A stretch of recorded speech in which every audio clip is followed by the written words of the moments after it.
Hey guys, Thornton here with a review of the Mira S from HK Gaming, which is a small, lightweight gaming mouse. It's a smaller brother of its full-size Mira M and also kind of reminiscent of a small GPRO Wireless, having just a similar shape but smaller form factor, of course, and being a little bit lighter than the original GPRO. Definitely brings some compelling things to the table, but we'll see if it actually stands up with all the great options we have in today's market in the review today. In the box, besides getting the mouse itself, you do get some welcome inclusions with grips, extra skates, along with a little quick start guide just to help you get going. As far as the mouse design itself goes, it is very much so a honeycomb mouse. I mean, it's on your side panels, the top, the bottom, a little bit on mouse 1 and 2. The only spot where you're not going to be getting it is, of course, towards the front of mouse 1 and 2 is about the only spot where you're going to actually feel the texture of the mouse itself. I'm definitely not a fan of it being on the side panels. It's not something that you can't get used to, but for my preferred grip style, which is normally a claw, just how my fingers go back into those holes, I just find it to be uncomfortable. Obviously, you probably already know for yourself whether that's going to be an issue or not, and if it is, you're probably not going to like this mouse because it's honeycomb everywhere.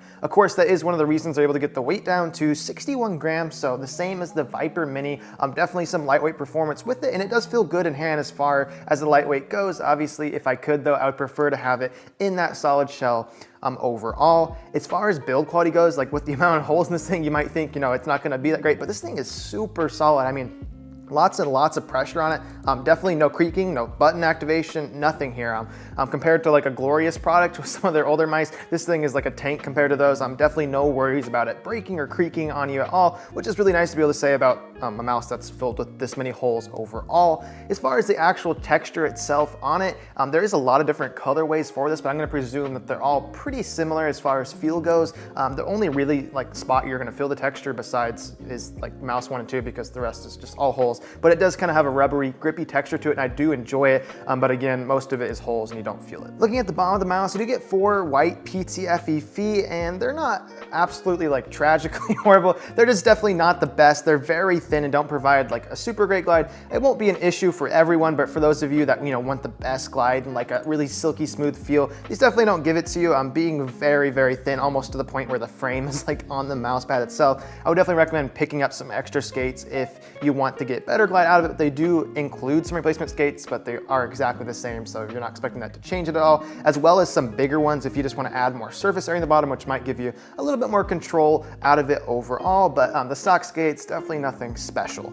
For the sensor, they are using the PMW 3360, and it gives you DPI adjustment all the way up to 12,000, so a lot of headroom to work with there, and so far the sensor for me has been spot on. Definitely no issues, no faultiness, really good tracking. Overall, just been good performance-wise. The stock cable is definitely nothing too special. It's pretty thick, but honestly, like for the size of it and how like I thought it would feel, it's definitely not as bad as I thought. Decently flexible. Definitely nothing like great, like paracord-like, but it's definitely passable in a bungee. I had no issues with it. Obviously, though, if you do want the best out of it, slapping a paracord on there will always help with that. This mouse is definitely on the really small side of it overall. Definitely going to be really good for those of you who like that fingertip to a claw-style grip. One characteristic about the shape, which I did enjoy, is even though it is small, especially in the grip width as well as the length of the mouse overall, the hump is actually decently high for those other dimensions, and considering that, I think it does help it make it a more safe shape there. And even for me with bigger hands, usually small mice really forced me just into that fingertip, I was actually still able to get into a claw grip on this, having that hump meet me in my hand a little bit easier, which I did really appreciate, and that's going to make it a much more safer shape overall, depending what your hand size is and your grip style. You're going to be able to find something more comfortable on this, no matter what that may be.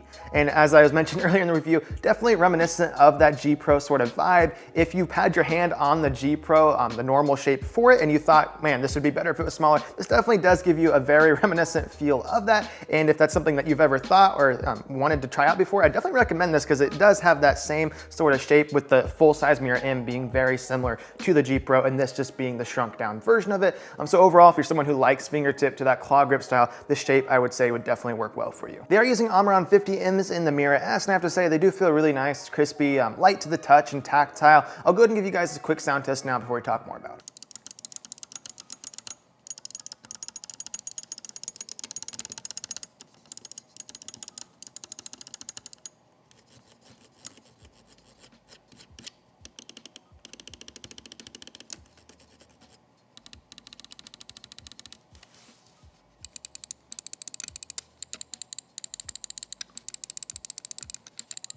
Overall, really been enjoying the clicks on them. I think how they tension them feels really nice, being really light to the touch and just crispy and tactile response, which I did enjoy. And overall, as far as the buttons go, there's really not too much bad to say about them. I mean, the quality control on my copy at least, and build quality wise, just really solid. Very minor pre and post travel on mouse 1 and 2.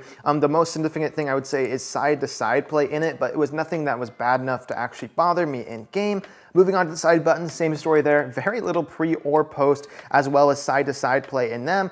Just feel really solid. There is definitely, a little bit of mushiness on the side buttons, but nothing out of the ordinary. And if anything, I would say some of the better side buttons out of a lot of the other mice I have tested. The thing I like least as far as all the buttons goes is definitely the scroll wheel. It's very loose and free rolling, so there's no defined steps there. You can just spin this thing for days without really feeling a super defined step. The depress of it itself, though, is pretty easy to click in, and that feels nice.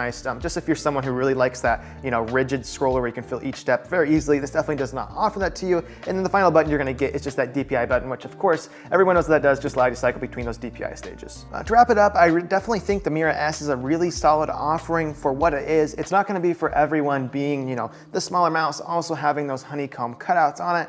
Personally, not really my thing. I would say the biggest thing to consider at this right now with its price point and what it offers is just some of the other competition on the market. The first thing that comes to mind, being the same weight and also, similar as far as being a small mouse, is the Viper Mini.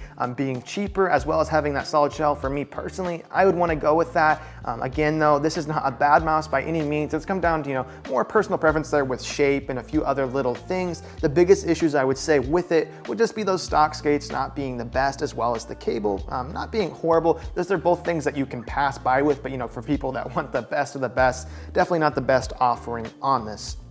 Same thing with the Viper Mini though, there's issues with that too. It's just gonna come down to, what you want and what you wanna spend your money on. If you are considering this though and you do wanna pick it up, I don't think there's anything that should stop you from it. It's really solid overall, build quality wise, quality control wise, and just a really solid mouse for the price point, in my opinion. Just make sure that you do like a smaller mouse, because it's definitely gonna force you more down to that fingertip and claw style grip. So definitely a recommendation for me. Thank you guys so much for watching the video. And if you did find it helpful or informative, please do hit that like button for me, and do consider subscribing for more tech content just like this coming up in the very near future. Any questions about the mouse or just my time using it, definitely let me know in the comments below. I'll try my best to get back to you quickly and also with the best response I can, but I'll see you guys in the next video.